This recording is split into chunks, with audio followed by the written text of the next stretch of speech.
ವಿಶ್ವವಂದ್ಯಂ ಸದಾ ವಂದೇ ವಿಶ್ವಾರಾಧ್ಯಂ ಜಗದ್ಗುರು.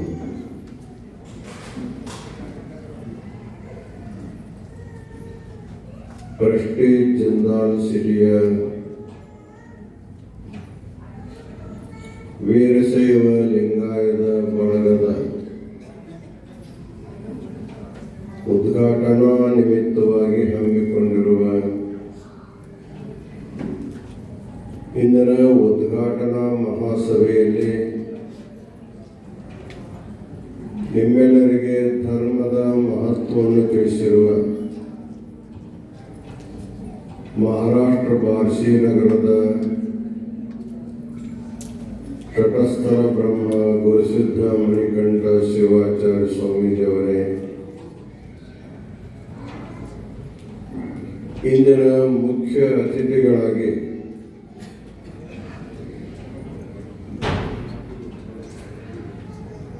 ಈ ಸಮಾರಂಭವನ್ನು ಉದ್ಘಾಟಿಸಿ ಬಹಳಷ್ಟು ಸಹಜವಾಗಿ ಅತ್ಯಂತ ಮಾರ್ಮಿಕವಾದ ವಿಚಾರಗಳನ್ನು ವ್ಯಕ್ತ ಮಾಡಿರುವ ನಿವೃತ್ತ ಪೊಲೀಸ್ ಕಮಿಷನರ್ ಆದ ಶ್ರೀ ಜ್ಯೋತಿ ಪ್ರಕಾಶ್ ಮಿರ್ಜಿ ಅವರೇ, ಎಲ್ಲರನ್ನೂ ಆದರದಿಂದಾಗ ಸ್ವಾಗತ ಮಾಡಿರುವ ಶ್ರೀ KS ವಿಶ್ವನಾಥರವರೇ, ಪ್ರಾಸ್ತಾವಿಕ ನುಡಿ ಸೇವೆಯನ್ನು ಮಾಡಿರುವ ಈ ಬಳಗದ ಅಧ್ಯಕ್ಷರಾದ ಶ್ರೀ ಬಸವಪ್ರಭು ಅವರೇ, ಮುಖ್ಯ ಅತಿಥಿಗಳಾದ ಶ್ರೀ ಪ್ರಕಾಶ್ ಅವರೇ, ಈ ಸಮಾರಂಭದಲ್ಲಿ ವಿಶೇಷ ಉಪನ್ಯಾಸವನ್ನು ಕೊಟ್ಟಿರುವ ವಿಜಯವಾಣಿ ದಿನಪತ್ರಿಕೆಯ ಹಿರಿಯ ವರದಿಗಾರರು, ಆಧ್ಯಾತ್ಮಿಕ ಚಿಂತಕರು ಆದ ಶ್ರೀ ಪ್ರಕಾಶ್ ತ್ರಿಪ್ಪನ್ಪೇಟೆಯವರೇ, ಈ ಸಮಾರಂಭವನ್ನು ಅಚ್ಚುಕಟ್ಟಾಗಿ ನಿರ್ವಹಿಸಿಕೊಂಡು ಬಂದಿರುವ ಶ್ರೀ ಶಿವಾನಂದ್ ಬಯ್ಯಾಪುರ್ ಅವರೇ, ಕಾರ್ಯಕ್ರಮದ ಪ್ರಾರಂಭದಲ್ಲಿ ಭಕ್ತಿಗೀತೆಯನ್ನು ಪ್ರಸ್ತುತಪಡಿಸಿರುವ ವೇದಮೂರ್ತಿ ಶಿವಶಂಕರ ಶಾಸ್ತ್ರಿಗಳವರೇ, ಬಳಗದ ತಾಯಂದರೇ, ಸೇರಿರುವ ಸಮಸ್ತ ಸದ್ಭಕ್ತರೇ, ಮಾಧ್ಯಮದ ಪ್ರತಿನಿಧಿಗಳವರೇ ಹಾಗೂ ಮುದ್ದು ಮಕ್ಕಳೇ,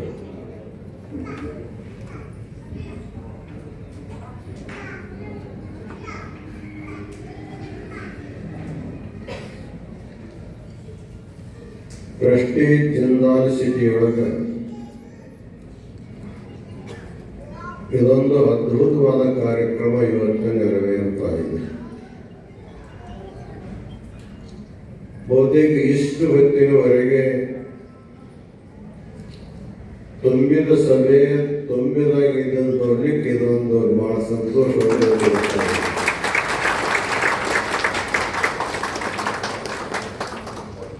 ಬಹಳಷ್ಟು ಜನರಿಗೆ ಇಂಥ ಸಮಾರಂಭಗಳಲ್ಲಿ ಬಹಳತ್ತು ಕೊಡುವ ಅಭ್ಯಾಸ ಇರೋದಿಲ್ಲ. ಆದರೆ ಇದು ಮೊದಲನೇ ಸಭಾ, ಉದ್ಘಾಟನಾ ಸಭಾನೇ ಎಷ್ಟು ಅದ್ಭುತವಾಗಿದೆ ಅಂದರೆ ಇನ್ನು ಮುಂದಿನ ಸಭೆಗಳು ಇನ್ನೂ ಬಹಳ ಅದ್ಭುತವಾಗಿ ನಡೀತವರಿಗೆ ಇದೊಂದು ಸಾಕ್ಷಿ ನಮಗೆ ಅನಿಸ್ತಾ ಇದೆ.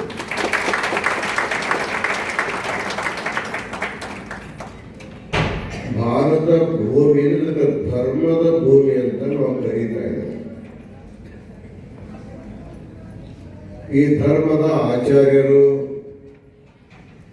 ಸಂತರು, ಶರಣರು, ಪ್ರವಾದಿಗಳು ಜಗತ್ತಿನ ಸಮಸ್ತ ಮಾನವ ಕುಲಕ್ಕೆ ನೀತಿ ಮಾರ್ಗವನ್ನು, ಧರ್ಮ ಬೋಧೆಯನ್ನು ಬೋಧಿಸ್ತಕ್ಕಂಥ ಮಾತನ್ನ ಮಹರ್ಷಿ ವ್ಯಾಸ ಹೇಳ್ತಾರೆ.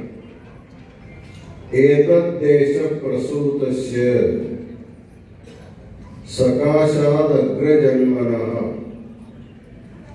ಸ್ವಂ ಸ್ವಂ ಚರಿತ್ರಂ ಶಿಕ್ಷೇರನ್ ಪೃಥಿವ್ಯಾಂ ಸರ್ವಮಾನವಾಃ.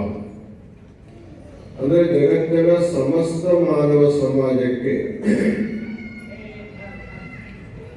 ಚರಿತ್ರವನ್ನ, ಅಧ್ಯಾತ್ಮವನ್ನ, ಧರ್ಮವನ್ನ ಬೋಧನೆ ಮಾಡತಕ್ಕಂಥವನು ಭಾರತದಲ್ಲಿ ಪ್ರಕಟಗೊಂಡಿದ ಅಂತಕ್ಕಂಥ ಮಾತನ್ನು ಹೇಳ್ತಾನೆ. ಹಾಗೆಯೇ ದೇಶದ ಎಲ್ಲ ಆಚಾರ್ಯರು ಬಹಳ ಮುಖ್ಯವಾಗಿ ಧರ್ಮ ಸ್ಥಾಪನೆಯನ್ನು ಮಾಡಿದ್ದಾರೆ. ಭಗವಂತನು ಕೂಡ ಅವತಾರದ ಪ್ರಯೋಜನ ಅದನ್ನೇ ಹೇಳ್ತಾರೆ. ಪರಿತ್ರಾಣಾಯ ಸಾಧೂನಾಂ ವಿನಾಶಾಯ ಚ ದುಷ್ಕೃತಾಂ ಧರ್ಮ ಸಂಸ್ಥಾಪನಾರ್ಥಾಯ ಸಂಭವಾಮಿ ಯುಗೆ ಯುಗೆ. ಭಗವಂತನ ಅವತಾರದ ಪ್ರಯೋಜನ ಏನು? ಯಾಕೆ ಮೇಲಿನ ಮೇಲೆ ಭಗವಂತ ಅವತಾರ ತಾಳ್ತಾನ ಅಂತಂದ್ರೆ ಧರ್ಮವನ್ನು ರಕ್ಷಿಸುವುದಕ್ಕಾಗಿ, ಅಧರ್ಮ ಮಾರ್ಗದಲ್ಲಿ ನಡೆಯುವಂಥವರನ್ನು ಸಂಹರಿಸುವುದಕ್ಕಾಗಿ ನಾನು ಮೇಲಿನ ಮೇಲೆ ಬರ್ತಾ ಇದ್ದಂತಕ್ಕಂಥ ಮಾತನ್ನು ಹೇಳ್ತಾರೆ. ಅಂದ್ರೆ ಅರ್ಥ ಏನು ಅಂದ್ರೆ ಜಗತ್ತಿನ ಎಲ್ಲಾ ಜೀವರಾಶಿಗಳಲ್ಲಿ ಧರ್ಮದಿಂದ ಜೀವನವನ್ನ ಸುಂದರವಾಗಿ ಮಾಡಿಕೊಳ್ತಕ್ಕಂಥ ಸಮಾಜ ಅಂದ್ರೆ ಮಾನವ ಸಮಾಜ. ಮಾನವನಿಗೆ ಬಿಟ್ಟು ಬೇರೆ ಯಾವ ಪ್ರಾಣಿಗಳಿಗೂ ಧರ್ಮ ಬೋಧುವಂತ ಸನ್ನಿವೇಶ ಇರುವುದಿಲ್ಲ. ಅದಕ್ಕೆ ಮನುಷ್ಯ ಯಾವುದೇ ದೇಶದಲ್ಲಿ ಹುಟ್ಟಿರ್ಬೋದು, ಯಾವುದೇ ಪರಂಪರೆಯಲ್ಲಿ ಜನ್ಮ ತಾಳಿರ್ಬೋದು, ಯಾವುದೇ ಭಾಷೆಯನ್ನು ಮಾತಾಡ್ತಾ ಇರ್ಬೋದು, ಪ್ರತಿಯೊಬ್ಬರಿಗೂ ಕೂಡ ಧರ್ಮ ಅನ್ನುವಂಥದ್ದು ಅವಶ್ಯವಾಗಿರ್ತದೆ. ಅದಕ್ಕೆ ನಮ್ಮ ಮಣಿಕಂಠ ಸ್ವಾಮಿ ಹೇಳಿ ಧರ್ಮ ಏವ ಸಮಸ್ತಾನಾಂ ದುಃಖಾನಾಂ ಶಮನೌಷಧಂ ತಸ್ಮಾತ್ ಧರ್ಮಾಮೃತಂ ಪೀತ್ವಾ ಸುಖಿನಃ ಸಂತು ಮಾನವಾಃ. ನಮಗೆ ಎಲ್ಲ ಪ್ರಕಾರದ ದುಃಖಗಳನ್ನು ದೂರ ಮಾಡತಕ್ಕಂಥ ಸಾಮರ್ಥ್ಯ ಅದು ಧರ್ಮದಲ್ಲಿರುವುದರಿಂದ ಪ್ರತಿಯೊಬ್ಬರು ಧರ್ಮವನ್ನು ಅನುಸರಿಸಬೇಕು ಅನ್ನುವಂಥ ಮಾತು. ಹಾಗಾದರೆ ಧರ್ಮ ಅಂದ್ರೆ ಏನು? ಹಿಂದೂ, ಮುಸಲ್ಮಾನ್, ಕ್ರಿಶ್ಚಿಯನ್, ಸಿಖ್, ಬೌದ್ಧ ಇವುಗಳ ಅಥವಾ ಏನಂತೀವೆಲ್ಲ ಆ ಧರ್ಮವನ್ನು ಅನುಸರಣೆ ಮಾಡತಕ್ಕಂಥ ಪಂಥಗಳು, ಮತಗಳು ಅಂತ ಕಳಿಸ್ಕೊಳ್ತಾರೆ. ನಿಜವಾದ ಧರ್ಮ ಯಾವುದು ಅಂದ್ರೆ ಅಹಿಂಸಾ ಸತ್ಯಮಸ್ತೇಯಂ ಬ್ರಹ್ಮಚರ್ಯಂ ದಯಾ ಕ್ಷಮ ದಾನಂ ಪೂಜಾ ಜಪೋ ಧ್ಯಾನಂ ಇತಿ ಧರ್ಮಸ್ಯ ಸಂಗ್ರಹ ಅಂತ ಹೇಳ್ತಾರೆ. ಅಂದ್ರೆ ಅಹಿಂಸಾ, ಸತ್ಯ, ಅಸ್ತೇಯ, ಬ್ರಹ್ಮಚರ್ಯ, ದಯಾ, ಕ್ಷಮ, ಪೂಜಾ, ಜಪ, ಧ್ಯಾನ ಇವುಗಳಿಗೆ ಧರ್ಮ ಅಂತ ಕರೀತಾರೆ. ಅದನ್ನೇ ಬಸವಣ್ಣವರು ಕಳಬೇಡ, ಕೊರಬೇಡ, ಹುಸಿಯ ನುಡಿಯಲು ಬೇಡ, ಅನ್ಯರಿಗೆ ಅಸಹ್ಯ ಕೊಡಬೇಡ, ತನ್ನ ಬಣ್ಣಿಸಬೇಡ, ಇದುರು ಹಡಿಯಲು ಬೇಡ, ಇದೇ ಅಂತರಂಗದ ಶುದ್ಧಿ, ಇದೇ ಬಹಿರಂಗದ ಶುದ್ಧಿ, ಇದೇ ನಮ್ಮ ಕೂಡಲ ಸಂಗಮ ದೇವರನ್ನು ಒಲಿಸುವ ಪರಿ ಎನ್ನುವಂತ ಮಾತು ಹೇಳ್ತಾರೆ. ಅಂದ್ರೆ ಧರ್ಮ ಏನು? ಆಚರಣೆ. ಹಾಗಾದ್ರೆ ವೀರಶೈವರಾದವರಿಗೆ ನಾವೇ ನಮ್ದೊಂದು ಸಂಘ ಮಾಡಿಕೊಂಡಿದ್ದೇವೆ, ವೀರಶೈವ ಲಿಂಗಾಯತ ಅಂತಕ್ಕಂಥ ಸಂಘ ಧರ್ಮ ಮಾಡಿಕೊಂಡಿದ್ದೇವೆ ಅನಾದಿ ಕಾಲದಿಂದ. ಹಾಗಾದ್ರೆ ನಮ್ಮ ಧರ್ಮ ಯಾವುದು? ಅದನ್ನ ಸಿದ್ಧಾಂತ ಶಿಖರದ ಧರ್ಮೋ ಲಿಂಗಾರ್ಚನಾತ್ಮಕ ಅಂತ ಹೇಳ್ತಾರೆ. ವೀರಶೈವರ ಶ್ರೇಷ್ಠವಾದ ಮತ್ತು ಪ್ರತಿಯೊಬ್ಬರು ಅವಶ್ಯವಾಗಿ ಆಚರಿಸಲೇಬೇಕಾಗಿರ್ತಕ್ಕಂಥ ಧರ್ಮ ಅಂದ್ರೆ ಲಿಂಗ ಪೂಜೆ ಅಂತ, ಇಷ್ಟಲಿಂಗಾರ್ಚನೆ. ಧರ್ಮೋ ಲಿಂಗಾರ್ಚನಾತ್ಮಕ. ಇವತ್ತು ಬಸವಣ್ಣವ್ರ ಫೋಟೋ ನೀವೆಲ್ಲ ತೋರಿಸ್ತೀವಿ. ಹೇಗಿರ್ತದದು? ಕೈಯಲ್ಲಿ ಲಿಂಗ ಹಿಡ್ಕೊಂಡಂತ ಫೋಟೋ ಇರ್ತದೆ. ಅಕ್ಕಮಹಾದೇವಿ ಫೋಟೋ ತೋರಿಸ್ತೀವಿ, ಅದು ಕೈಯಲ್ಲಿ ಲಿಂಗ ಹಿಡ್ಕೊಂಡಿದ್ದೇ ಇರ್ತದೆ. ಅಲ್ಲಮ ಪ್ರಭುನ್ ಫೋಟೋ ತೋರಿಸ್ತಾರೆ, ಅದು ಲಿಂಗನೇ ಇರ್ತದೆ. ಹೀಗೆ ಎಷ್ಟು ಜನ ಆಚಾರ್ಯರಾಗಿದ್ದಾರೆ, ಶರಣರಾಗಿದ್ದಾರೆ ನಮ್ಮ ಧರ್ಮದಲ್ಲಿ. ಎಲ್ಲರೂ ಲಿಂಗ ಪೂಜೆಯನ್ನು ಮಾಡಿ ಆತ್ಮಶುದ್ಧಿಯನ್ನು ಮಾಡಿಕೊಳ್ಳುವ ಜೊತೆಗೆ ಸಮಾಜಕ್ಕೆ ಧರ್ಮದ ಮಾರ್ಗವನ್ನು ತೋರಿಸಿದ್ದಾರೆ. ಅದಕ್ಕೆ ಮಿರ್ಜಿಯವರು ಬಹಳ ಸುಂದರವಾಗಿ ಮಾತಾಡಿ ಹೇಳಿದ್ದಾರೆ. ಬಹುತೇಕ ಅವ್ರ ಮಾತು ಕೇಳಿದ ಮೇಲೆ ಯಾರ ಮಾತುಗಳು ಅವಶ್ಯಕತೆ ಇಲ್ಲ ಅನ್ನುವಷ್ಟು ಸುಂದರವಾಗಿ ಅವ್ರ ಮಾತು ಹೇಳಿದ್ದಾರೆ. ಅದಕ್ಕೆ ಈ ಲಿಂಗಧಾರಣ, ಲಿಂಗಾರ್ಚನ ಅನ್ನುವಂಥ ಪರಂಪರಾ ಧರ್ಮದಲ್ಲಿ ಇದು ಯಾವಾಗ ಪ್ರಾರಂಭವಾಗುತ್ತೆ ನಮ್ಮ ಧರ್ಮದಲ್ಲಿ? ನಿಮಗೆಲ್ಲರಿಗೂ ಗುರ್ತದ, ನಾವಿನ್ನೂ ತಾಯಿ ಗರ್ಭದೊಳಗೆ 8 ತಿಂಗಳ ಶಿಶುವಿದ್ದಾಗಲೇ ತಾಯಿ ಗರ್ಭಕ್ಕೇ ಲಿಂಗ ಧರಿಸ್ತಕ್ಕಂಥ ಪದ್ಧತಿ ನಮ್ಮ ಧರ್ಮದಲ್ಲಿದೆ. ಅದರ ಅರ್ಥ ಏನು? ನಮ್ಮಲ್ಲಿ ಭವಿ ಮತ್ತು ಭಕ್ತ ಅನ್ನುವಂತ 2 ಶಬ್ದ ಪ್ರಯೋಗ ಮಾಡ್ತೀವಿ. ಭವಿ ಯಾರು, ಭಕ್ತ ಯಾರು? ಯಾರು ಸಂಸ್ಕಾರವನ್ನು ಪಡ್ಕೊಂಡಿಲ್ಲವೋ, ಯಾರು ಹಣೆ ಮೇಲೆ ಭಸ್ಮ ಹಚ್ಕೊಳ್ಳಂಗಿಲ್ಲ, ಕೊಳ್ಳಲ್ಲಿ ಲಿಂಗ ರುದ್ರಾಕ್ಷಿ ಧರಿಸಂಗಿಲ್ಲ, ಪಂಚಾಕ್ಷರ ಮಹಾಮಂತ್ರವನ್ನ ಜಪ ಮಾಡಂಗಿಲ್ಲ, ಗುರು ಜಂಗಮರಲ್ಲಿ ಪ್ರೀತಿ, ಅವರಿಗೆಲ್ಲ ನಾವು ಭವಿಗಳು ಅಂತ ಕರ್ಕೊಂಡ್ಬರ್ತೀವಿ. ಇನ್ನು ಭಕ್ತ ಅಂದ್ರೆ ಇವೆಲ್ಲರಲ್ಲಿ ಭಾವನ ಉಳ್ಳಂತವ್ರು ಭಕ್ತ ಅಂತ ಕರ್ಕೊಂಡ್ಬರ್ತೀವಿ. ಅದಕ್ಕೆ ಬಹಳಷ್ಟು ಜನರಲ್ಲಿ ಹುಟ್ಟು ಕಾಲಕ್ಕೆ ಭವಿಯಾಗಿ ಹುಡ್ತಾರೆ, ಆಮೇಲೆ ಸಂಸ್ಕಾರ ಮಾಡಿಕೊಂಡು ಭಕ್ತ ಆಗ್ತಕ್ಕಂಥ ಮಾತು. ಅದಕ್ಕೆ ಹೇಳಿದ್ರು ಸನಾತನ ಧರ್ಮದಲ್ಲಿ ಜನ್ಮನ ಜಾಯತೆ ಶೂದ್ರ ಸಂಸ್ಕಾರ ದ್ವಿಜ ಮುಚ್ಚತೆ ಅಂತ. ಹುಟ್ಟು ಕಾಲಕ್ಕೆ ಶೂದ್ರನಾಗೇನು ಹುಟ್ಟುತ್ತಾನೆ, 8ನೇ ವರ್ಷಕ್ಕೆ ಅವನಿಗೆ ಸಂಸ್ಕಾರ ಕೊಟ್ಟು ಅವ ದ್ವಿಜ ಅಂತ ಕರೆಸ್ಕೊಳ್ತಕ್ಕಂಥ ಮಾತು ಬರ್ತದೆ. ಆದ್ರೆ ನಮ್ಮ ಆಚಾರ್ಯ ಏನಂತಾರಂದ್ರೆ ಹುಟ್ಟು ಕಾಲಕ್ಕೆ ಭವಿಯಾಗಿ ಹುಟ್ಟಬಾರದು, ಅವ ಭಕ್ತರಾಗೇನು ಹುಟ್ಟಬೇಕು, ಇದೇ ಜನ್ಮದಲ್ಲಿ ಮುಕ್ತಿಯನ್ನೇ ಪಡಿಬೇಕಂತ ತಿಳ್ಕೊಂಡು ಇನ್ನೂ ನಾವು ಗರ್ಭದಲ್ಲಿ ಬೆಳೀತಾ ಇದ್ದಾಗ ನಮಗೆ ಶ್ರವಣ ಶಕ್ತಿ ಅನ್ನುವಂತಹದ್ದು ಪ್ರಾಪ್ತವಾದಾಗನೇ ತಾಯಿ ಕಿವಿ ಮುಖಾಂತರ ಮಹಾಮಂತ್ರವನ್ನು ಉಪದೇಶ ಮಾಡಿ ತಾಯಿ ಗರ್ಭಕ್ಕೆ ಲಿಂಗವನ್ನು, ಅದಕ್ಕೆ ಲಿಂಗ ಧಾರಣ ಸಂಸ್ಕಾರ ಅಂತ ನಾವು ಕರ್ಕೊಂಡ್ಬರ್ತಾರೆ. ಬಹುತೇಕ ಮಗು ಹುಟ್ಟೋದಕ್ಕಿಂತ ಮೊದಲ ಏನಾದರೂ ಧಾರ್ಮಿಕ ಸಂಸ್ಕಾರವನ್ನು ಕೊಟ್ಟಿರ್ತಕ್ಕಂಥ ಧರ್ಮ ಇತ್ತು, ಅದು ವೀರಶೈವ ಲಿಂಗಾಯತ ಧರ್ಮ ಅನ್ನೋದು. 8ನೇ ತಿಂಗಳಲ್ಲಿ ತಾಯಿ ಗರ್ಭಕ್ಕೆ ಲಿಂಗ ಕಟ್ಟಿದ ಮೇಲೆ ಗುರುಗಳು ಹೇಳ್ತಾರೆ, ಅಮ್ಮ ಇದು ನಿನ್ನ ಮಗುವಿಗಾಗಿ ಕೊಟ್ಟಿರ್ತಕ್ಕಂಥ ಲಿಂಗ ಇದೆ, ಮಗು ಜನ್ಮ ತಾಳುವವರೆಗೆ ಲಿಂಗವನ್ನು ಲಿಂಗದಲ್ಲಿ ಇದನ್ನು ನೀನು ಪೂಜೆ ಮಾಡಬೇಕು ಅಂತ. ಮುಂದೆ ಜನರಾದ ಮೇಲೆ 5ನೇ ದಿವಸಕ್ಕೆ ಅಥವಾ 11ನೇ ದಿವಸಕ್ಕೆ ಆ ಮಗುವಿಗೆ ಶುದ್ಧೀಕರಣ ಮಾಡತಕ್ಕಂಥ ಸಂದರ್ಭದಲ್ಲಿ ಆ ಲಿಂಗಕ್ಕೆ ಮತ್ತೆ ಶುದ್ಧೀಕರಣ ಮಾಡಿ ಮಗುವಿನ ಕೊರಳಿಗೆ ಕಟ್ಟಬೇಕು ಅನ್ನುವಂಥ ಮಾತು. 5ನೇ ದಿವಸಕ್ಕೆ ಲಿಂಗ ಧಾರಣ ಪದ್ಧತಿ ಮೊದಲಿಂದ ಬಂದವು. ಈಗ ನಾವು ದವಾಖಾನೆ ಹೋಗ್ತೀನಿ ತಿಳ್ಕೊಂಡು 11 ದಿವಸಕ್ಕೆ ಅಪಾಯ ಬಂದದೆ. ಹೀಗೆ 5ನೇ ದಿವಸಕ್ಕೂ ಅಥವಾ 11ನೇ ದಿವಸಕ್ಕೆ ಮಗುವಿಗೆ ಲಿಂಗ ಕಟ್ಟಿದ್ರೆ ಅದು ಕೊಳ್ಳ ಲಿಂಗ ಕಟ್ಕೊಳ್ಳೋದು ಕಷ್ಟ, ಪೂಜಾ ಮಾಡೋದು ಆಗೋದಿಲ್ಲ ಅಂತ ತಿಳ್ಕೊಂಡು ಅದೊಂದು ಜವಾಬ್ದಾರಿ ತಾಯಿ ಕೊಡ್ತಾರೆ. ನಿನ್ನ ಲಿಂಗ ಪೂಜೆಯನ್ನು ಮಾಡುವ ಕಾಲಕ್ಕೆ ಈ ಲಿಂಗವನ್ನು ನೀನು ಪೂಜೆ ಮಾಡಬೇಕು. ಎಲ್ಲಿವರೆಗೆ ಅಂದ್ರೆ ಮಗು 8 ವರ್ಷದ್ದಾಗುವವರೆಗೆ. 8ನೇ ವರ್ಷ ಆಯಿತು ಅಂದ್ರೆ ಆ ಮಗುವಿಗೆ ವಿಧಿವತ್ತಾಗಿ ದೀಕ್ಷಾ ಸಂಸ್ಕಾರವನ್ನು ಮಾಡಿ ಆ ಮಗುವಿನ ಲಿಂಗವನ್ನು ಮಗುವಿನ ಕೊಳ್ಳಲ್ಲಿ ಕಟ್ಟಿ ಅದನ್ನು ಪೂಜೆ ಮಾಡಿ ನಮ್ಮ ಜೊತೆಗೆ ರೂಢಿ ಮಾಡ್ತೀವಿ. ನೀವೆಲ್ಲ ಊಟ ಮಾಡೋ ಕಾಲಕ್ಕೆ ಊಟ ರೂಢಿ ಮಾಡಿಸ್ತೇವೆ. ಉಣ್ಣೋದು ತಿನ್ನೋದು ಮಾತಾಡಿ ಎಲ್ಲ ಮಕ್ಕಳು ಕರ್ಕೊಂಡು ಮಾಡ್ತೇವೆ. ನೀವು ಪೂಜೆ ಮಾಡೋ ಕಾಲಕ್ಕೆ ಮಗು ನಿಮ್ಮಲ್ಲಿ ಬರ್ತದೆ, ಇದನ್ನು ತಗೊಂಡು ಹೊರ ಹೋಗಪ್ಪ ಅಂತ ಕಳಿಸ್ಬೇಕು.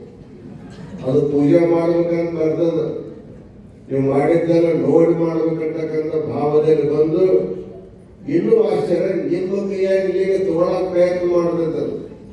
ಅದು ನನಗೂ ಲಿಂಗ ಬೇಕು ಅನ್ನುವಂಥ ಉತ್ಕಟವಾದ ಬಯಕೆ ಹೇಳಿದಾಗ ಅದು ಲಿಂಗ ಇರ್ತೈತಿ, ಅದನ್ನು ಗಂಟು ಕಟ್ಟಿ ಎಲ್ಲೋ ಒಂದು ಗಟ್ಟಿಯಾಗಿ ಮುಚ್ಚಿಟ್ಟು ಬಿಟ್ಟಿರ್ತಾರೆ. ನಮ್ಮಂತ ಗುರು ಬಂದು ಕೇಳ ಅದು ಬರ್ತಾವ, ಇಲ್ಲ ಅದನ್ನ ಬರಂಗಿಲ್ಲ, ಹಂಗೆ ಇರ್ತದೆ.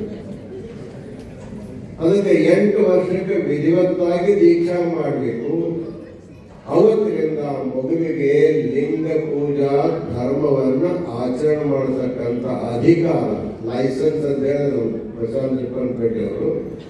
ಆಗ ಮಗುವಿಗೆ ವಿಧಿವತ್ತಾಗಿ ಲಿಂಗ ಪೂಜೆಯನ್ನು ಮಾಡುವಂತಹ, ಮಂತ್ರ ಜಪವನ್ನು ಮಾಡುವಂತಹ, ಧಾರ್ಮಿಕ ವಿಧಿವಿಧಾನವನ್ನು ಅನುಷ್ಠಾನತಕ್ಕಂಥ ಹಕ್ಕು ಮಗುವಿಗೆ ಪ್ರಾಪ್ತಿಯಾಗ್ತದೆ. ಅವಾಗಿನಿಂದ ಕೊನೆಯವರೆಗೂ ಆ ಲಿಂಗ ಪೂಜೆಯನ್ನು ತಪ್ಪಿಸುವಂತ ಪದ್ಧತಿ ಇಲ್ಲ. ಪ್ರಾಣವದ್ಧಾರಣೀಯಂತ ಪ್ರಾಣಲಿಂಗಮಿದಂ ತವ ಕದಾಚಿತ್ ಕುತ್ರಚಿದ್ವಾಪಿ ನ ವಿಯೋಜಯ ದೇಹತಃ ಅಂತ ಹೇಳ್ತಾರೆ. ವೀರಶೈವರ ಪ್ರಾಣ ಅಂದ್ರೆ ಯಾವುದಪ್ಪ ಅಂದ್ರೆ ನಾವು ಶ್ವಾಸೋಚ್ಛ್ವಾಸ ಮಾಡೋದು ಪ್ರಾಣ ಸರಿನೇ, ಅದು ನಿಜವಾದ ಪ್ರಾಣ ಅಂದ್ರೆ ಲಿಂಗವೇ ಪ್ರಾಣ. ಅದಕ್ಕೆ ದೇವರನ್ನ ಪ್ರಾಣದಷ್ಟು ಪ್ರೀತಿ ಮಾಡಿ ದೇಹದ ಮೇಲೆ ಧರಿಸುವಂತವ್ರಂದ್ರೆ ನೀವೇ ಮತ್ತೆ ಯಾರು ಜಗತ್ತಲ್ಲಿ ಮಾಡಂಗಿಲ್ಲ. ಎಲ್ಲರೂ ತಮ್ಮ ದೇವರಿಗೆ ಸುಂದರವಾದ ಮಂದಿರವನ್ನು ಕಟ್ತಾರೆ. ಬಂಗಾರದ ಬಾಗಣ ಮಾಡಬಹುದು, ವಜ್ರದ ಕಿಡಿಕಿ ಇಡಬಹುದು, ಅಲ್ಲಿ ಪೂಜೆ ಮಾಡ್ತಾರೆ ಹೊರತಾಗಿ ದೇಹದ ಮೇಲೆ ಇಟ್ಕೊಂಡು ಯಾರು ಪೂಜೆ ಮಾಡಂಗಿಲ್ಲ. ಆದ್ರೆ ಒಂದು ಮಾತು ತಿಳ್ಕೊಳ್ಳಿ, ಜಗತ್ತಿನಲ್ಲಿ ಎಷ್ಟೇ ಕಿಮ್ಮತ್ತಿನ ಮಂದಿರ ಇರ್ಬೋದು, ಕೋಟಿ ಕೋಟಿ ಹಣ ಖರ್ಚು ಮಾಡಿ ಕಟ್ಟಿಸಿರ್ತಕ್ಕಂಥ ದೇವಾಲಯಕ್ಕಿಂತಲೂ ದೇಹ ಅನ್ನುವಂತ ದೇವಾಲಯ ದೇವರಿಗೆ ಅತ್ಯಂತ ಪ್ರಿಯವಾಗಿರ್ತಕ್ಕಂಥ ದೇವಾಲಯ. ಅದಕ್ಕೆ ಬಸವಣ್ಣವರು ಉಳ್ಳವರು ಶಿವಾಲಯವ ಮಾಡುವರು, ನಾನೇನು ಮಾಡಲಿ ಬಡವನಯ್ಯ, ಎನ್ನ ಕಾಲುಗಳೇ ಕಂಬ, ದೇಹವೇ ದೇಗುಲ, ಶಿರವೇ ಎನ್ನ ಹೊನ್ನ ಕಳಸವಯ್ಯ, ಉಳ್ಳವರು ಶಿವಾಲಯ ಮಾಡತಕ್ಕಂಥ ವಚನದೊಳಗೆ ದೇಹ ಅಂತಕ್ಕಂಥ ದೇವಾಲಯ ಎಲ್ಲ ದೇವಾಲಯಕ್ಕಿಂತಲೂ ಶ್ರೇಷ್ಠವಾಗಿರ್ತಕ್ಕಂಥ ದೇವಾಲಯ ಇದು. ಇದಕ್ಕೆ ಶಾಸ್ತ್ರದಲ್ಲಿ ದಿವ್ಯ ದೇವಾಲಯ ಅಂತ ಕರೆದ. ದಿವ್ಯ ದೇವಾಲಯ ಅಂದ್ರೇನು? ಈ ದೇವಾಲಯವನ್ನು ಯಾವ ಗೌಂಡಿನೂ ಮಾಡಿಲ್ಲ. ಇದನ್ನು ದೇವರೇ ಮಾಡಿರ್ತಕ್ಕಂಥ, ತನಗಾಗಿ ತಾನೇ ನಿರ್ಮಾಣ ಮಾಡಿಕೊಂಡಿರ್ತಕ್ಕಂತಹ ಶ್ರೇಷ್ಠವಾದ ದೇವಾಲಯ ಮಾನವ ದೇಹ ಅಂತ ಕರ್ಕೊಂಡ್ಬರ್ತಾರೆ. ಅದಕ್ಕೆಲ್ಲ ಸಿದ್ಧಾಂತ ಶಿಖಾಮಣಿಯೊಳಗ ಒಂದು ಭಕ್ತ ದೇಹಿಕ ಲಿಂಗ ಸ್ಥಳ ಅನ್ನುವಂಥ ಒಂದು ಸ್ಥಳ ಬರುತ್ತೆ. ಅಂದ್ರೆ ಪರಮಾತ್ಮನಿಗೆ ಭಕ್ತನ ದೇಹವೇ ಅವನ ದೇಹ, ದೇವರಿಗೆ ಮತ್ತೊಂದು ದೇಹ ಇಲ್ಲ ಅಂತ ತಿಳ್ಕೊಂಡು ಅವನಿಗೆ ಭಕ್ತ ದೇಹಿ ಅಂತ ಕರ್ಕೊಂಡು ಬರ್ತಾ ಇದ್ದಾರೆ. ಅದಕ್ಕೆ ವೀರಶೈವನ ದೇಹ ಅಂದ್ರೆ ಅದು ಅಡ್ಡಾಡುವ ದೇವಾಲಯ, ಮಾತನಾಡುವ ದೇವಾಲಯ, ಸುಳಿದಾಡುವ ದೇವಾಲಯ ಅಂತ ಕರೆದಾರೆ. ಅಂದ್ರೆ ನಮ್ಮ ದೇಹವನ್ನು ದೇವಾಲಯವನ್ನಾಗಿ ಮಾಡಿಕೊಂಡು ಅದನ್ನು ಸದಾ ಪವಿತ್ರವಾಗಿ ಇಡಬೇಕಂತಕ್ಕಂಥ ಶ್ರೇಷ್ಠವಾದ ಸಂದೇಶವನ್ನು ಕೊಟ್ಟಿರ್ತಕ್ಕಂಥ ಧರ್ಮ ಅದು ವೀರಶೈವ ಲಿಂಗಾಯತ ಧರ್ಮ. ಅದಕ್ಕೆ ಯಾರ್ಯಾರು ನಾವು ವೀರಶೈವ ಲಿಂಗಾಯತ ಅಂತೀವಿ? ವೀರಶೈವರ ಅಂದ್ರೆ ಲಿಂಗಾಯತರ ಅಂದ್ರೆ ವೀರಶೈವ ಲಿಂಗಾಯತರ ಅಂದ್ರೆ ಯಾವಾಗ ಶಬ್ದ ಹೇಳಲಿಕ್ಕೆ ನೀವು ಹಕ್ಕು ಬರ್ತಪ್ಪ, ನಿಮ್ ಕೊಳ್ಳಾಗ ಲಿಂಗ ಇದ್ರೆ ಮಾತ್ರ ನೀವು ಅದು ಹೇಳಕ್ ಅಧಿಕಾರ ಬರ್ತದೆ. ವಿದ್ಯಾವಂತ ಅಂತ ಯಾರಿಗೆ ಅಂತಾರ? ವಿದ್ಯಾ ಇದ್ರೆ ವಿದ್ಯಾವಂತ. ಬುದ್ಧಿವಂತ ಅಂತ ಯಾರಿಗೆ ಅಂತಾರ? ಬುದ್ಧಿ ಇದ್ರೆ ಬುದ್ಧಿವಂತ. ಧನವಂತ ಅಂತ ಯಾರಿಗೆ ಅಂತಾರ? ಧನ ಇದ್ರೆ ಧನವಂತ. ವಿದ್ಯೆ ಇಲ್ಲದವನಿಗೆ ವಿದ್ಯಾವಂತ ಕರೆದ್ರೆ ಹೇಗೆ ಹಾಸ್ಯಾಸ್ಪದ ಆಗುತ್ತೋ, ಬುದ್ಧಿ ಇಲ್ಲದವನಿಗೆ ಬುದ್ಧಿವಂತ ಅಂತ ಕರೆದ್ರೆ ಹಾಸ್ಯಾಸ್ಪದ ಆಗುತ್ತೋ, ಆಗ ಲಿಂಗ ಇಲ್ಲದವನಿಗೆ ಲಿಂಗವಂತ ಅಥವಾ ಲಿಂಗಾಯತ ಅಂತ ಕರೆದ್ರೆ ಅಷ್ಟೇ ಹಾಸ್ಯಾಸ್ಪದವಾಗ್ತಾ ಇದೆ.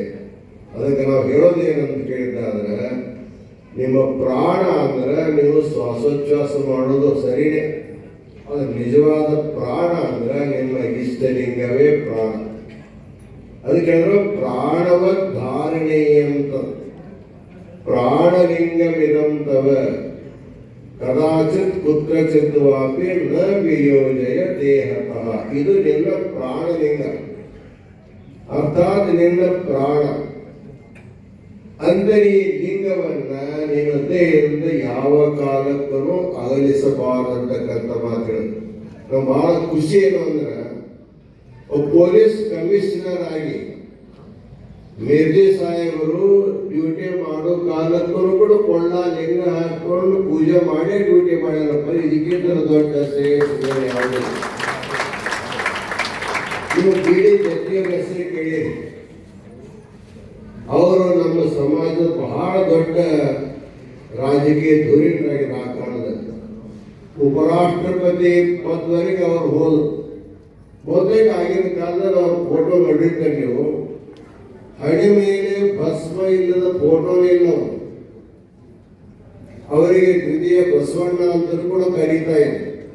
ಅಂದ್ರೆ ಕೊರಳಲ್ಲಿ ಲಿಂಗ ಧರಿಸಿಕೊಂಡು, ಹಣೆಯಲ್ಲಿ ಭಸ್ಮ ಧರಿಸಿಕೊಂಡು, ಇವತ್ತ ಮುಖ್ಯಮಂತ್ರಿ ಅಲ್ಲ ರಾಷ್ಟ್ರಪತಿ, ಸಂಗಾಮಿ ರಾಷ್ಟ್ರಪತಿವರೆಗೆ ಹೋದರೂ ಕೂಡ ಧರ್ಮ ಬಿಟ್ಟಿಲ್ಲ. ಅಂದ್ರೆ ಈ ರಾಜಕೀಯ ಪದಗಳು ಬಹಳ ಮುಖ್ಯ ಅಲ್ಲ, ಧರ್ಮಾಚರಣೆ ಮುಖ್ಯ ಅನ್ನುವಂಥದ್ದನ್ನು ಅವ್ರು ಮನಗಟ್ಟಿದ್ರೆ ತಿಳ್ಕೊಂಡು ಇವತ್ತು ಅವ್ರ ಹೆಸರು ಇಲ್ಲಿ ಅವರು ಆ ಹೆಸರು ತೆಗೆದುಕೊಂಡು ಬರ್ತಾರೆ.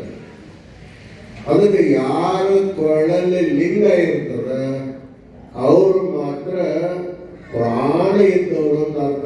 ಮನ್ಮಸ್ವಾಮಿ ಮಾತು ಹೇಳ್ತಾರೆ, ಪ್ರಾಣಲಿಂಗ ಪ್ರಾಣಲಿಂಗ ಅಂತ ಕರಿತೇವೆ. ಮತ್ತು ಪ್ರಾಣ ಇಲ್ಲದ ದೇಹಕ್ಕೆ ಏನು ಕರಿತೇವೆ ನಾವು? ಸತ್ತು ಮನುಷ್ಯನಿಗೆ ಏನಂತೇವೆ ನೀವು? ಪ್ರೇತ. ಪ್ರೇತ ಅಂತ ಕರೀತಾರೆ, ಶವ ಅಂತ ಕರೀತಾರೆ. ಅಕಸ್ಮಾತ್ ಯಾರ್ದಾರು ಬರೀ ಒಂದು ಪ್ರೇತ ಆಯ್ತು, ಪ್ರಾಣ ಹೋಯ್ತು. ಆ ಪ್ರೇತವನ್ನು ಎಷ್ಟು ದಿವಸ ಬಂತೇಳಿ? ಒಂದೇ ದಿನ. ನಮ್ಮಪ್ಪ ನಮ್ಮ ಅಜ್ಜ ನಮ್ಮ ಗುರು ಅಂತ ತಿಳ್ಕೊಂಡು ಹಂಗೆ ಕಪಾಟಿಗೆ ಇಡ್ತೀರ. ಒಳಗೆ ಒಂದು ದಿವಸ ಇಡ್ಬೋದು, 2 ದಿವಸ, ಆಮೇಲೆ ಅಂತ್ಯವಿಧಿ ಮಾಡಿ ಮನೆಯಿಂದ ಹೊರಗೆ ಹಾಕ್ಬಿಡ್ತು. ಅಂದ್ರೆ ಪ್ರಾಣ ಇದ್ದ ದೇಹ ಅದು ಎಷ್ಟೇ ಅಸ್ವಸ್ಥವಾಗಿರಲಿ, ವೆಂಟಿಲೇಷನ್ ನಲ್ಲಿ ಇಟ್ಟರೂ ಕೂಡ ನಾವು ತಿಂಗಳ ವರ್ಷ ಗಂಟೆ ಪ್ರತೀಕ್ಷೆ ಮಾಡ್ತೀವಿ. ಅದು ಏನು ಮಾಡಂಗಿಲ್ಲ, ಪ್ರತೀಕ್ಷೆ ಮಾಡ್ತೀವಿ. ಅದ್ರ ಪ್ರಾಣ ಹೋಯಿತು ಅಂದ್ರೆ ಅದು ಮನೆಗೆ ಇಟ್ಕೊಳ್ಳಂಗಿಲ್ಲ. ಹಾಗ ಪ್ರಾಣ ಇಲ್ಲದ ದೇಹಕ್ಕೆ ನಾವು ಪ್ರೇತ ಅಂತೀವಿ. ಪ್ರೇತವನ್ನ ಬಹಳತ್ತು ಮನೆಯಾಗಿ ಇಟ್ಕೊಳ್ಳಂಗಿಲ್ಲ, ಅದಕ್ಕೆ ಅಂತ್ಯ ಸಂಸ್ಕಾರ ಮಾಡ್ತೀವಿ. ಹಾಗೆ ಯಾರ್ಯಾರು ಕೊಳ್ಳಾಗ ಲಿಂಗಿಲ್ಲ ಅವರೆಲ್ಲರೂ ಪ್ರೇತ ಇದ್ದಂಗ ಅಂತಾರ. ಹಂಗಿ ಪಣದಲ್ಲಿ ಎಷ್ಟು ಪ್ರೇತದ ಯಾರಿಗೂ ಈಗ ನೀವು 3,000-4,000 ಇದೆ ಅಂತ ಹೇಳ್ತಾರೆ. ಅದು ಎಷ್ಟು ಪ್ರೇತದವ ಎಷ್ಟು ಜೀವನದವ ಗೊತ್ತಿಲ್ಲ. ಅದಕ್ಕೆ ಜಗದ್ಗುರು ಆಗಲಿ ಶಿವಾಚಾರ್ಯ ಬಂದು ಬರೇ ಭಾಷಣ ಮಾಡಿ ಹೋಗಕ್ಕೆ ನಾವು ಬರಂಗಿಲ್ಲ.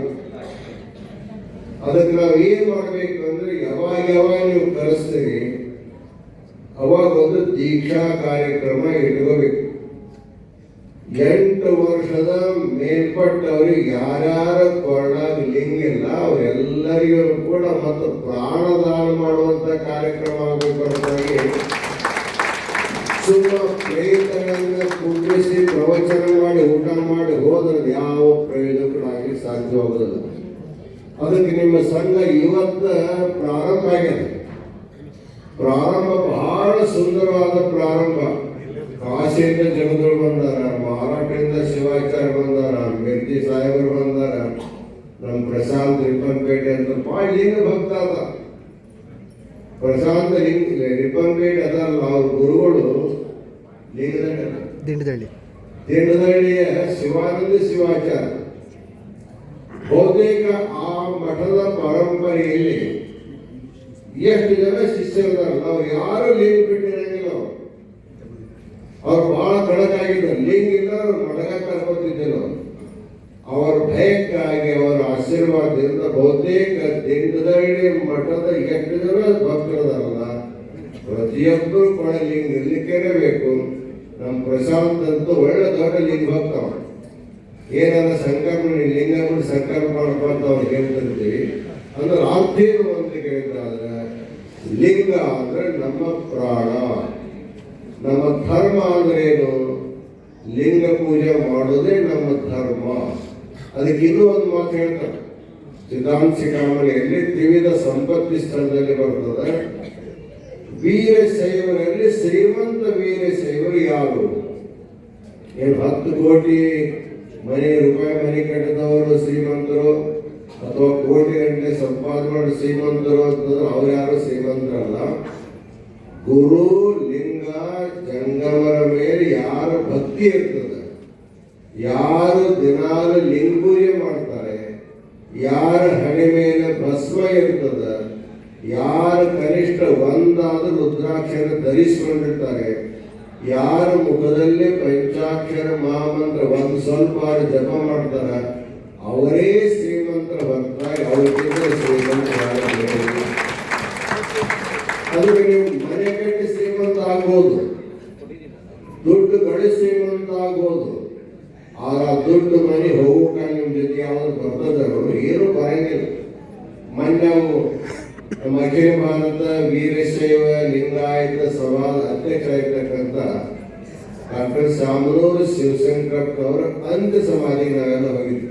ಪಂಚಪೀಠದ ಬಹುತೇಕ ಎಷ್ಟು ದೊಡ್ಡ ಶ್ರೀಮಂತ ಆಗಿ ರಾಜಕಾರಣದಲ್ಲಿ ಬಹಳ ದೊಡ್ಡ ಪ್ರತಿಷ್ಠಿತ ವ್ಯಕ್ತಿಯಾಗಿರ್ತಕ್ಕಂಥ ಶಾಮನೂರು ಶಿವಶಂಕರಪ್ಪನವರು ಎಂದೂ ಲಿಂಗ ಬಿಟ್ಟಿಲ್ಲ. ಅವರು ಏನಾದ್ರೂ ತಪ್ಪಾಗಿ ಲಿಂಗ ಪೂಜೆ ಮಾಡ್ತಾ ಇದ್ರು. ನಮ್ಮಂತವ್ರು ಯಾರಾದ್ರೂ ರುದ್ರಾಕ್ಷರ ಕೊಟ್ಟರೆ ಅವೆಲ್ಲ ಸರಗಳ ಕೊಳ್ಳ ಹಾಕೊಂಡು ಡೈಲಿ ಲಿಂಗ ಪೂಜೆ ಮಾಡ್ತಿದ್ರು.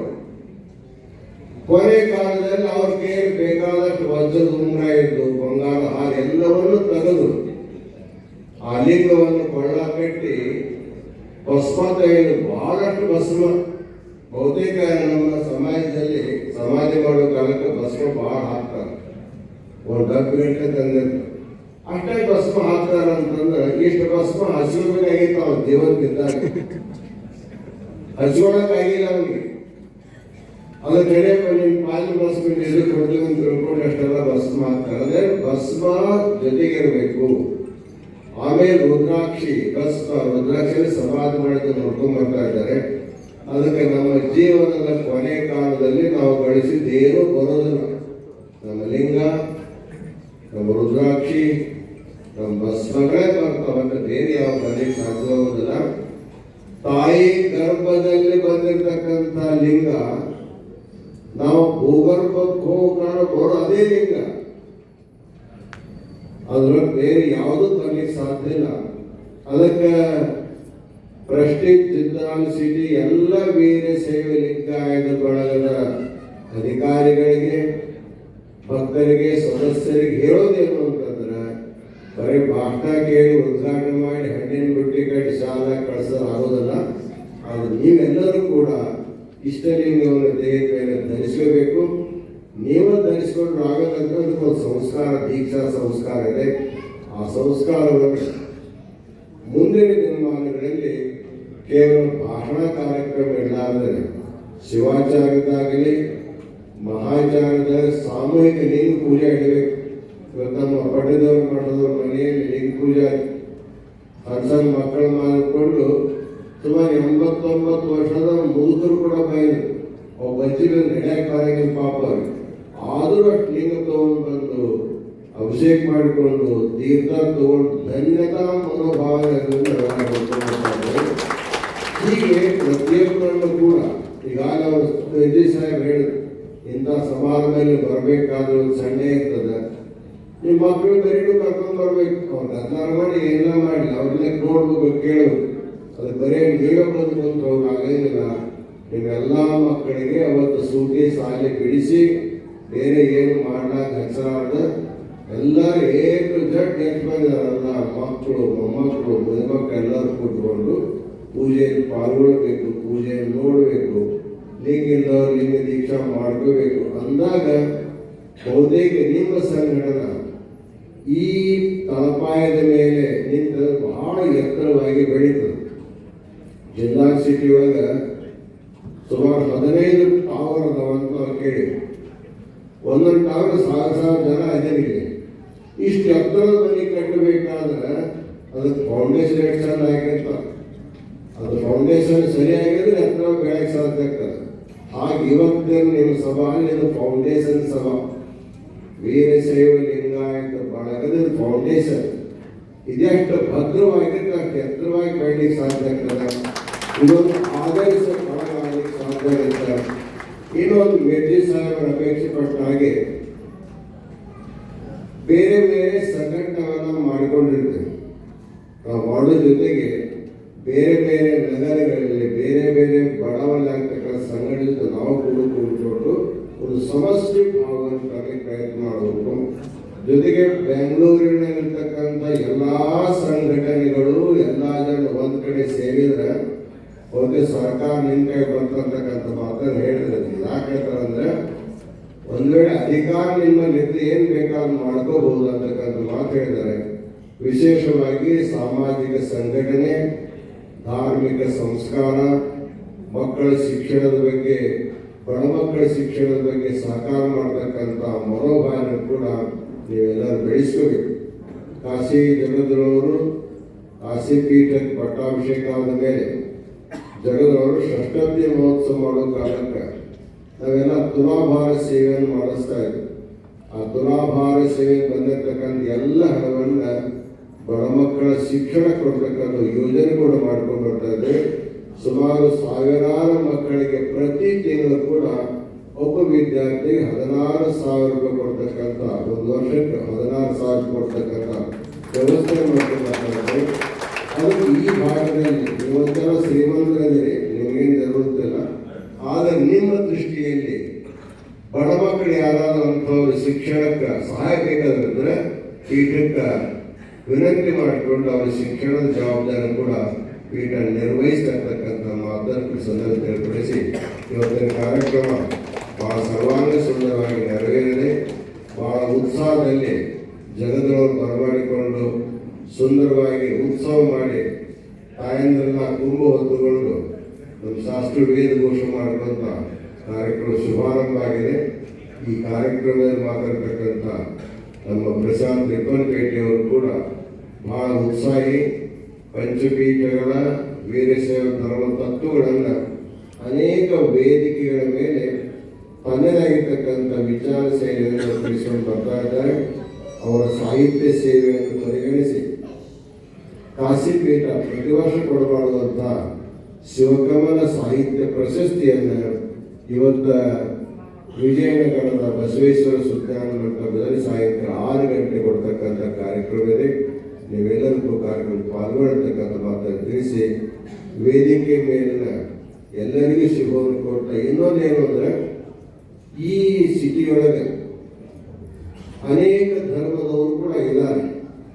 ಅದರಲ್ಲಿ ಯಾರ್ಯಾರು ನಾವು ಸನಾತನಿಗಳು ಅಂತ ಕರೆಸುವಂತಾರೆ ಅವರೆಲ್ಲರೂ ಒಂದು ಸಂಘಟನೆಯಾಗಿ ಒಂದು ಸಭಾ ಆಗೋದು ಕೂಡ ಬಹಳ ಮುಖ್ಯ ಆಗುವಂಥ ಮಾತನ್ನು ಕೂಡ ತಿಳಿಸ್ತಾ ಎಲ್ಲರಿಗೂ ಶುಭವನ್ನು ಕೋರಿ